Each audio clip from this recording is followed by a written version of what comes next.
नमस्कार मित्रों, मैं डॉक्टर गणेश कुशवाहा आज आपके साथ चर्चा करता हूं कि ध्यान क्या है और इसकी हमारे जीवन में क्या उपयोगिता है। ध्यान बेसिकली इस संपूर्ण जीवन को एक इकाई के रूप में देख लेना ही ध्यान है। इस संपूर्ण अस्तित्व को एक यूनिट के रूप में देख पाना ध्यान है। दृष्टा हो जाना ध्यान है, मौन हो जाना ध्यान है, अकर्ता हो जाना ध्यान है, साक्षी हो जाना, शून्य हो जाना, पूर्ण हो जाना ध्यान है। तो और डूइंग मोड से बीइंग मोड में आ जाना। हम हमेशा कुछ न कुछ करते रहते हैं, कोई ना कोई इच्छा और शिकायतों में उलझे रहते हैं। तो यह हमारा डूइंग मोड होता है। हम कुछ न कुछ, कोई ना कोई आइडिया, कोई ना कोई पद, कोई ना कोई प्रतिष्ठा, कोई ना कोई पर्सोना अपने आप को हर वक्त मानते हैं और उसके ग्रोथ, रिप्रोडक्शन और डिफेंस में उलझे हुए रहते हैं। जब हम संपूर्ण अस्तित्व को अपने अंदर एक विघ्न के समान रियलाइज करते हैं, जैसे एक शांत तालाब में लहरें पैदा होती, ऐसे ही हमारे अंदर, चेतना के अंदर, यह मन रूपी प्रकृति, मन रूपी लहरें, प्रकृति पैदा होती। तो संपूर्ण अस्तित्व को, संपूर्ण प्रकृति को जब अपने अंदर एक लहर के रूप में जब हम देख पाते हैं, तो ये डिस्टेंस जो पर्सपेक्टिव है, ये जो बर्ड आई व्यू है, ये जो थंबनेल व्यू है, इसकी जो मनोस्थिति है वह ध्यान होता है। और वहां पर हमारे मन में कोई इच्छा, कोई शिकायत नहीं होती, केवल इजनेस होती है। हम बीइंग स्टेट में होते हैं, उसी वक्त हम सच्चिदानंद और परमानंद होते हैं। क्योंकि जो आनंद है, जब भी हम अपने जीवन कभी भी आनंदित हुए हों किसी भी तरह से, आप याद कीजिए, हम उस वक्त निरअहंकार हो जाते हैं। हमारा अहंकार, हमारा ईगो क्षीण हो जाता है। हमें अपना भान ही नहीं होता, हम सब कुछ भूल जाते हैं। कोई भी मन में विघ्न, इच्छा, शिकायत नहीं होती। ऐसा हमारे जीवन में कई बार होता है जब हम किसी भी इच्छा के लिए बहुत ज्यादा तलब होती है, हमें बहुत ज्यादा परेशान होते हैं और अचानक से वो इच्छा हमारी पूर्ण हो जाती है, वो उद्देश्य हमारा पूर्ण होता है। तो कुछ समय के लिए हम एक न्यूट्रल अवस्था में आ जाते हैं, इसको ही हम ध्यान कहते हैं। लेकिन यह जो अवस्थाएं हमें जो मिलती हैं, या बहुत जो से भूख लगी है और हमें 56 भोग मिल जाए, खाना खाते वक्त हमें उसी सच्चिदानंद परमानंद का अनुभव होगा, लेकिन वह भोजन पर डिपेंडेंट है। जैसे ही पेट भरा, उसके तुरंत ही फिर नई समस्याएं शुरू, मन फिर नई नई समस्याओं के बारे में सोचना शुरू कर देगा। फिर से हम मन हम हमारा मन विकृत हो जाएगा, चेतना में विघ्न आ जाएगा, चेतना में द्वैत आ जाएगा। तो जब हम अद्वैत को महसूस करते हैं, इसलिए एक योगी होता है, वह कृत्रिम रूप से, ऐच्छिक रूप से अपने मन की इस स्थिति में लाने का प्रयास करता है। वह उसमें कुछ ध्यान की जो क्रियाएं हैं, जैसे कि सांसों पे ध्यान लगाना, विपස්සना करना, सांसों के अग्रभाग पर ध्यान लगाना और सांसों फोकस करना, यह विपස්සना क्रिया, इससे यह बहुत ही इफेक्टिव है। यह बुद्ध भगवान की दी हुई क्रिया है और इससे ध्यान लगना बड़ा ही सुगम और आसान होता है। कुछ लोग भक्त होते हैं, किसी देवी देवता को वो समर्पित कर देते हैं, उन वह पूर्ण रूप से भक्ति में लीन हो जाते हैं और वह यह अपने आप को आदेश देते हैं कि जो कुछ कर रहा है यह देवी या देवता या परमात्मा कर रहा है, और इस तरह से अकर्ता के स्टेट को प्राप्त करते हैं। तो अकर्ता होना, दृष्टा हो जाना, मौन हो जाना, साक्षी होना, ये सब एक दूसरे के पर्यायवाची है ध्यान की भाषा में।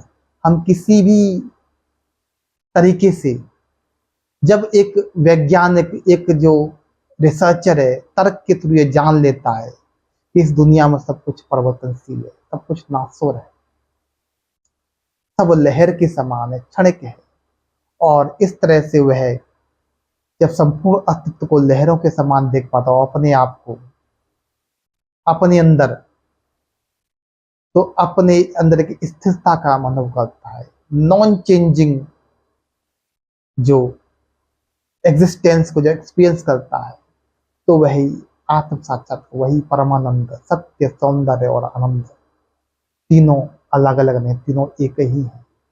वही सत्य है, वही सुंदर है, वही आनंद है, वही शून्य है, वही पूर्ण है।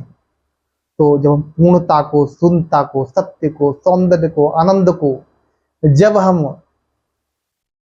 अनुभव करते हैं अपने अंदर, इसी वक्त, इसी क्षण, बिना कुछ किए, जही के जही है सत्य समय हो, सोच ही मिले न कछ संदेह, तुलसीदास जी कहते हैं। यह जो सत्य जो समय वो यही के यही है, केवल स्मरण करने के, सोच ही मिले न कछ संदेह। तो जब हम किसी साधना, किसी प्रक्रिया के माध्यम से, पहली बात तो एक आम आदमी ध्यान को अनुभव करता है अपनी इच्छाओं को पूर्ति के माध्यम से, अपनी शिकायतों की पूर्ति के माध्यम से, तो वह उसका ध्यान का पीरियड है बहुत ही लिमिटेड होता है। एक एक एक एक जो व्यसनी आदमी होता है, वह शराब पीता है तो कुछ घंटे के लिए उस वह भी उस ध्यान को महसूस, लेकिन वह जो ध्यान की स्थिति है बहुत ही कम समय के लिए होती है, और उसके बाद उसके पैसे का और शरीर का एक भयंकर नुकसान होता है। तो ध्यान तो वही होता है जहां पर हमें इच्छाओं को शिकायतें नहीं होती, लेकिन वह किसी पदार्थ के माध्यम से वह ध्यान मिलता है तो बहुत ही बंधा हुआ होता है, या हमारी कोई इच्छा पूर्ण होती है, कोई गहरी इच्छा पूर्ण होती है, उस वक्त ध्यान का अनुभव होता है। तो एक आम आदमी की जिंदगी में ध्यान क्या है ना, साधनों के माध्यम से आते हैं, लेकिन एक योगी के जीवन में, जब योगी सारे जो बाह्य अनावश्यक साधनों का जब त्याग कर देता है और अपने शरीर की शुद्धि करता है, अपनी बॉडी और माइंड को रिदम में ले आता है और साधना करता है, विपස්සना की प्रैक्टिस करता है या मंत्र जाप करता है, अपने मन को प्रोग्राम करने के लिए अच्छे विचार देता है कि मैं सच्चिदानंद हूँ, मैं परमानंद, मेरे जीवन में जो होता है अच्छे के लिए होता है, अच्छे अच्छे जो भी हमारा गायत्री मंत्र है, ओम भूर्भुवः स्वः तत्सवितुर्वरेण्यं भर्गो देवस्य धीमहि धियो यो नः प्रचोदयात्, असतो मा सद्गमय तमसो मा ज्योतिर्गमय, त्र्यंबकम यजामहे सुगंधिं पुष्टिवर्धनम् उर्वारुकमिव बन्धनात् मृत्युर्मुक्षीमामृतात्। यह सारे जो मंत्र हैं वह हमारे मन को प्रोग्राम करने के साधन है, और इनसे जब हम अपने मन को प्रोग्राम करते हैं तो ध्यान की स्थिति में जाना और सुगम हो जाता है। और यह व्यक्ति पर निर्भर कर उसके किस तरह के विश्वास, किस तरह के जो फ्रेम ऑफ माइंड है। कुछ लोगों के लिए भक्ति बड़ी आसान होती है, किसी देवी देवता को समर्पित करना बड़ा आसान, किसी व्यक्ति के लिए विपස්සना जो ध्यान है, मुझे व्यक्तिगत रूप से विपස්සना ध्यान से मुझे ध्यान का अनुभव हुआ, और जब हम अपने ही अंदर बिना किसी बाहरी साधन के जब हम सच्चिदानंद और परमानंद को अनुभव कर लेते तो जीवन में कुछ भी नहीं बदलता, बल्कि संपूर्ण जीवन बदल जाता है। और जैसे एक जो व्यसनी आदमी होता है, उसको जो व्यसन है, जो शराब की लत लग जाती है, तो वो लत यह है वो हानिकारक है। लत लगने से हमारे जो शराब से जो हमें जो भी ध्यान की उपलब्धि होती है वह कुछ समय के लिए होती है, और उसके बदले हमारी दिमाग की नसों का नुकसान, हमें जानवरता में प्रवेश कर, हम अपने मन का तो नाश कर लेते हैं, मन को सुलझाते नहीं है, बल्कि मन को ब्लॉक कर देते कुछ समय के लिए। कुछ समय के लिए हम क्या है ना कि हमारा नर्वस सिस्टम वीक पड़ जाता है, और मन से इच्छाओं और हमारे मन की जो इच्छाएं और शिकायतों की जो छवि धूमिल हो जाती है, और उस समय हम आनंद महसूस करते हैं। तो ये नशे की स्थिति है, लेकिन यह स्थिति, इससे हमारा और अधोगति हो जाती है, हमारे शरीर खराब होता है, हमारा पैसा बर्बाद होता है, हमारा दिमाग की नशे कमजोर, हम और क्या ना शॉर्ट टेम्पर्ड हो जाते हैं, और हमारा दिमाग क्या कम, कार्य क्षमता कम हो जाती है। लेकिन ध्यान के तहत जब हम आनंद को महसूस करते हैं, उससे हमारा माइंड और शार्प होता है, शरीर की पाचन शक्ति बढ़ जाती है। हम अपने ही जीवन को एक थंबनेल व्यू देख पाते हैं। स्वास्थ्य का तो डायरेक्ट ही फायदा है ध्यान से। दूसरी बात है कि स्वास्थ्य, संबंध और पैसा, ये तीन जीवन के महत्वपूर्ण जो अंग हैं। जब अपने जीवन को हम एक दूरी से देख पाते, संपूर्ण जीवन, संपूर्ण अस्तित्व को, तो हम अपने जीवन का उद्देश्य देख पाते हैं और हम ये स्पष्ट रूप से देख पाते हैं कि जीवन के तीन मुख्य पिलर हैं, स्वास्थ्य, संबंध और पैसा। और प्रतिक्षण हमें अपने आप को एजुकेट करना चाहिए कि कैसे हम अपने स्वास्थ्य को वर्धन करें, कैसे हम ऐसी आदतों को अपनाएं, कैसे ऐसी जीवन शैली को अपनाएं जिससे हमें स्वास्थ्य निरंतर मिलता रहे। क्योंकि स्वास्थ्य बहुत ही महत्वपूर्ण, स्वास्थ्य अगर ठीक नहीं होगा तो हमारा मन सही से काम नहीं करेगा और हमें बीमारियों में, पैसे का भी बहुत नुकसान होगा। जब स्वास्थ्य नहीं सही होगा तो हम चिड़चिड़े आते हैं, मानसिक क्षमताएं कमजोर होती है, इससे हमारे संबंधों का भी नुकसान होता है। तो स्वास्थ्य, संबंध और पैसा तीनों ये ध्यान से इस तरह से जुड़े हुए हैं। और इसके अलावा जब हम अपने जीवन को, संपूर्ण जीवन को एक यूनिट के रूप में, एक इकाई के रूप में देख पाते हैं, तो हम अपने जीवन का उद्देश्य, हम अपने संपूर्ण जीवन का उद्देश्य को अच्छी तरह देख पाते, समझ पाते हैं। ये संपूर्ण मानव जीवन का उद्देश्य है मानवीय संभावनाओं का विकास। हम वैज्ञानिकों के अनुसार हम अपने अभी तक मन का केवल 10-5% ही इस्तेमाल कर पाते हैं, 90-95% अपनी मानसिक क्षमताओं का इस्तेमाल ही नहीं करते हैं। तो इस संपूर्ण मानवीय शक्तियों का संपूर्ण विकास, अपने मन मस्तिष्क को हम पूर्ण रूप से कैसे इस्तेमाल करें, यह जीवन का उद्देश्य होना चाहिए। और इसके लिए सबसे पहले स्वास्थ्य, संबंध और पैसा। खुश रहने के लिए हम संबंध चाहिए, स्वास्थ्य, संबंध और पैसा। सबसे पहले प्रायोरिटी हमारा स्वास्थ्य होता है, दूसरा हमारे संबंध होते हैं। जब हम ये रियलाइज कर लेते हैं कि हम केवल यह शरीर नहीं, केवल यह मन नहीं है, हम तो संपूर्ण अस्तित्व है, अद्वैत है, जिसमें यह मन शरीर एक लहर के समान है। तो जब हम प्रत्येक व्यक्ति को जान पाते हैं, अपने आप को जान पाते हैं, तो एक यूनिवर्सल ब्रदरहुड हमारे अंदर पैदा होता है।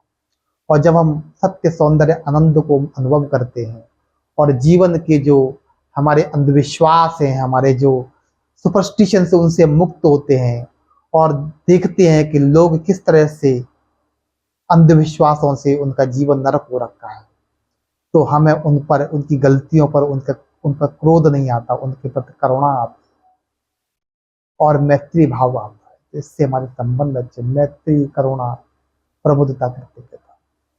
और जो यह एक जो शुद्ध जो चित्त होता है, शुद्ध जो भाव होते हैं, मैत्री, करुणा, प्रबुद्धता करते रहता, जो एक योगी होता है, एक साधक होता है, वो सबको अपना, उसे सब अपने मित्रवत भाई बंधु देखते हैं। करुणा, और उनकी अज्ञानता व दुर्दशा देख के उसके मन में क्रोध नहीं आता, करुणा आती है, उनको मदद करने का, और प्रमुदिता, प्रफुल्लता आती है, कृतज्ञता, और उसके मन में शिकायतें नहीं होती, धन्यवाद होता है। जिसका मन शिकायती होता है, जिसका मन शिकायत होता है कि ये मेरा घर ठीक नहीं है, मेरा ये ठीक नहीं है, मेरे परिवार लोग ठीक नहीं, मेरे देश के नागरिक ठीक नहीं है, ऐसा व्यक्ति जो है वह अशुद्ध चित्त का होता है। तो शुद्ध चित्त जिसके अंदर मैत्री, करुणा, प्रमुखता के, यह जब आ जाते हैं तो स्वास्थ्य, संबंध, पैसा। और इस तरह से पैसे का भी ये financial education, financial independence, financial independence जैसे शब्द